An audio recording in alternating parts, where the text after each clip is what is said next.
many different references, source material do you have for Kaeya, do you think? Just off the top of your head. Like, how many deities or characters or, like, iconographies does he reference? 20 billion. Yeah. Rough estimate. Good enough. Maybe plus or minus like a few billion. Here's an example. Kaeya, peacock, right? Like, that's his main kind of thing. It's his constellation. Obviously, they made his skin very peacock shaped and all that kind of stuff.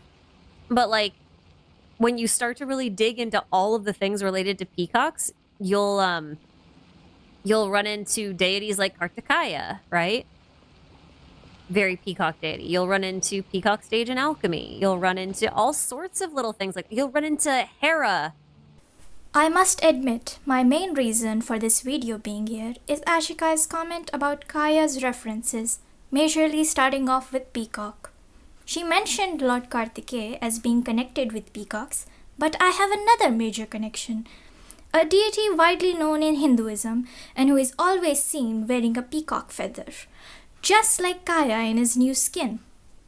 Lord Krishna is always seen wearing a peacock feather on his head or mukut. So I would like to make a few connections between his story, the legend of Lord Krishna, and Kaeya, because I have found a few similarities between the two. Now, I am Indian and I'm not saying that Kaeya is Lord Krishna. I'm just saying that he has very heavy references to his stories that I could find in the surface at least. First, starting off with Lord Krishna was born to Vasudev and Devaki. But there was a prophecy that Lord Krishna would kill his uncle Kans, who was a terrible king. Kans, in order to stop the prophecy, he locked up Vasudev and Devaki in a dungeon and kept killing each of their children. But with the help of divine intervention, Lord Krishna was saved as his father carried him across the river Yamuna to his new foster home in Gokul. Right, since you're so interested. Like I said, I was very young then. Dawn Winery had only just taken me in. I overheard my adoptive father talk about sending a team of merchants to Sumeru during a business meeting. I'm sure you'll agree that everyone's curious about their roots on some level.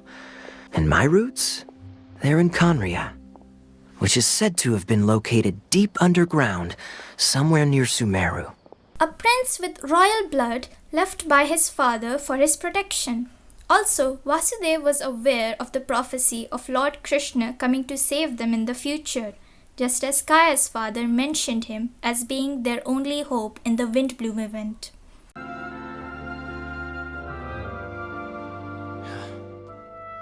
This is where you must stay.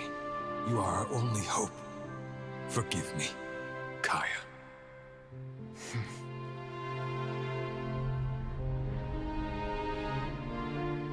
Lord Krishna also had an older brother named Balram, like Kaeya has Diluk.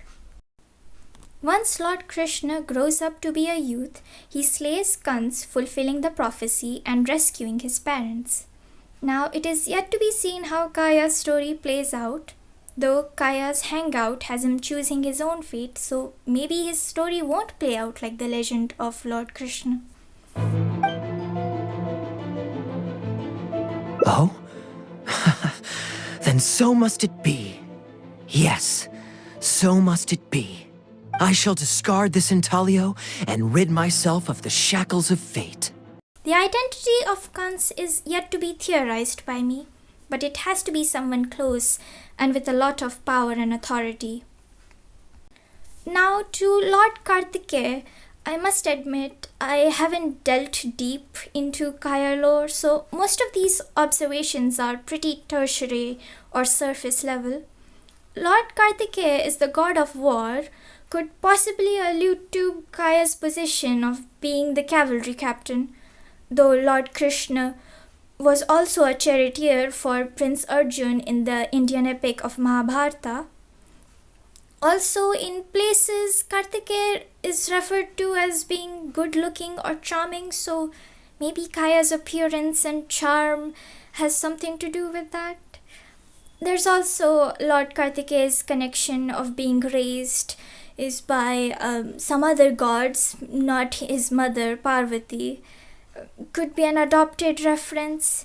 He also has a brother in Lord Ganesha, but that is all I'm able to find for now. Though it's considering Kaeya also has many Germanic, Norse and Greek references, I was only looking at the Indian ones.